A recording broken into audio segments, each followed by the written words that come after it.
अफूची वाहतूक रोखली, ट्रॉलासह 20 लाखांचा मुद्देमाल जप्त। धुळे सुरत राष्ट्रीय महामार्गावर अफूची तस्करी उघडकीस, संशयित आरोपी ताब्यात। अफूच्या फुलांच्या बोंडाचा चुरा बेकायदेशीरपणे विक्रीसाठी ट्रॉलामध्ये लपवून ठेवण्यात आल्याची माहिती गुप्त बातमीदारामार्फत मिळाल्यानंतर विसरवाडी पोलिसांनी नवापूर तालुक्यातील गंगापूर शिवारातील सर्वोत्तम महालक्ष्मी हॉटेलजवळ मोठी कारवाई केली आहे।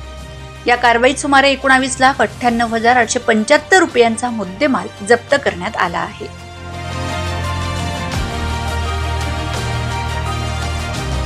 विसरवाडी पोलीस ठाण्याचे सहाय्यक पोलीस निरीक्षक नरेंद्र साबळे यांच्या मार्गदर्शनाखाली नायब तहसीलदार दिलीप कुलकर्णी, 2 शासकीय पंच आणि पोलिसांच्या पथकासह ट्रॉला क्रमांक GJ27 TD 3586 वर छापा टाकण्यात आलाय।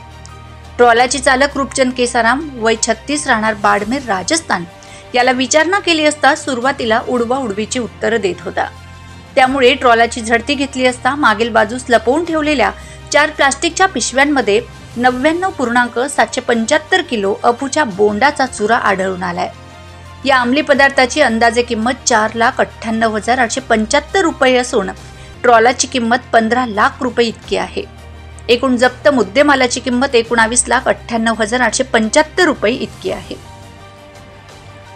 या प्रकरणी पोलीस नाईक अनिल राठोड यांच्या फिर्यादीवरून गुन्हा दाखल करण्यात आला आहे। पुढील तपास पोलीस उपनिरीक्षक किरण पाटील करीत आहेत। या कारवाईमुळे महामार्गावर अंमली पदार्थांची तस्करी सुरू असल्याचं स्पष्ट झालं आहे। त्यामुळे पोलीस प्रशासनासमोर मोठं आव्हान उभं राहिलं असून अशा प्रकारांवर आळा घालण्यासाठी अधिक प्रभावी आणि सतर्क उपाययोजना राबविण्याची गरज व्यक्त होत आहे। विसरवाडी पोलिसांनी दाखवलेल्या सतर्कतेमुळे ही मोठी कारवाई शक्य झाली असून यामुळे परिसरातील नागरिकांमध्ये पोलीस प्रशासनाबाबत विश्वास वाढल्याचं चित्र आहे। Bureau report, Navapur express news, Visarwadi.